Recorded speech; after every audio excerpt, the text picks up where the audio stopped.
다 수업하겠습니다. 중국의 병역적 관점에서 중국의 개화입니다. 자, 중국이 서양의 과학과 기술 전면에 관심을 기울이는 것은 아편전쟁 이후였대요. 그 다음에 청일전쟁의 패배 이렇게 나와서 마치 앞에처럼 통치적 관점처럼 보일 수 있으니까 똑같이 이해하면 안 된다고 얘기했죠. 중국 서양 관심을 기울인 건 아편전쟁 이후였대요. 자, 의욕적인 기술 수용으로 이어졌지만 청일전쟁 패배는 이 기술 수용만으로는 안 되겠네.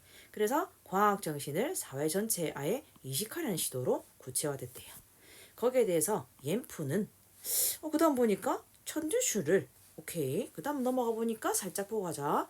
한편 하면서 장진마이는 이래 보니까 인물별로 병렬적 관점으로 들어가 있다. 이렇게 확인할 수 있겠다. 그지?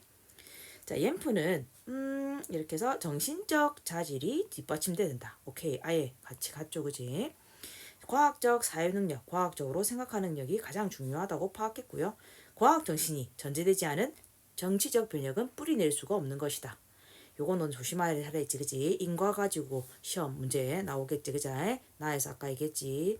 과학 정신이 사회에 자리 잡으려면 정치적 변혁이 선행되어야 한다는 주장이 제기되는데, 자, 인과 뒤집어졌지, 그지? 정치적 변혁이 뭐가 선행된다고?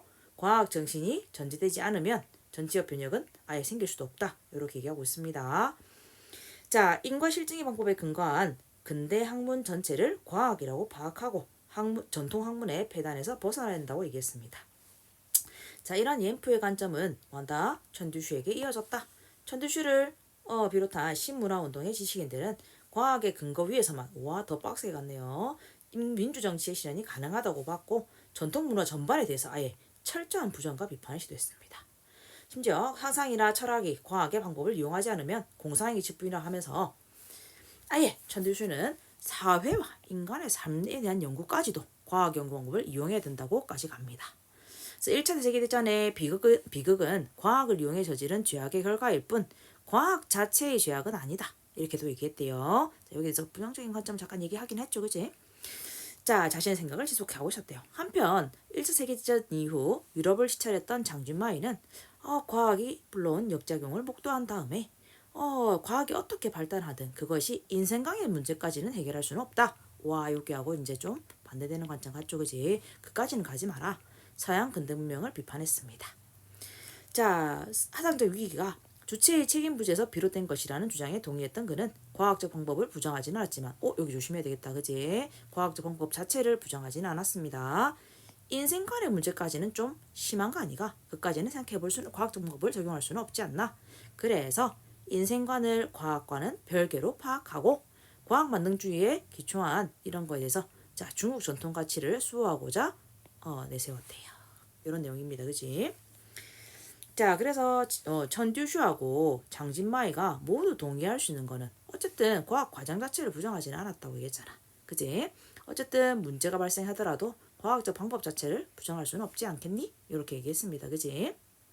그 다음에 7번 문제 같은 경우는 쌤이 조심하라고 얘기했지. 그지? 어떤 식으로 읽는 걸 조심해라고. 자, 7번 문제는 쌤이 일부러라도 한번 읽어주고 할게요. 주체인식의 준거가 서양 근대 문명의 주체라는 인식에 그 다음에 철학이 과학의 방법에 근거할 수 없다라는 생각에 이렇게 이제 따로 읽어냈습니다. 주체인식의 준거가 서양 근대 문명이 주체라는 인식에 반대하는 입장과 철학이 과학의 방법에 근거할 수 없다라는 생각에 반대하는 입장이다. 이렇게 읽어주시면 훨씬 답에 쉽게 접근할 수 있을 겁니다. 8번 문제 같은 경우는 어떻게 말했노? 앞에서 고종 같은 경우는 반서양 정서를 교정하기 위해서 한성숭보를 발간했었죠. 그런데 비해서 이 마을 사람들은 정책의 필요성에 공감하긴 했지만 확신이 부족한 상황이었어. 그래서 어떻게 했노? 자, 가에서 항성숭보를 발행한 취지는 서양에 대한 반감을 줄이려는 데 있었다. 오케이, 맞죠? 근데 보기에서 정부가 서양의 생산기술 도입으로 변화하게 될 마을을 홍보한 취지, 이 취지는 뭐다? 부합하지 않지. 왜? 사람들은 뭐 했다? 그냥 못 믿었을 뿐이야. 알겠죠? 필요성에 공감하긴 했지만 반감은 없었죠. 그지? 그래서 답이 1번이었습니다. 나 여기까지 하겠습니다.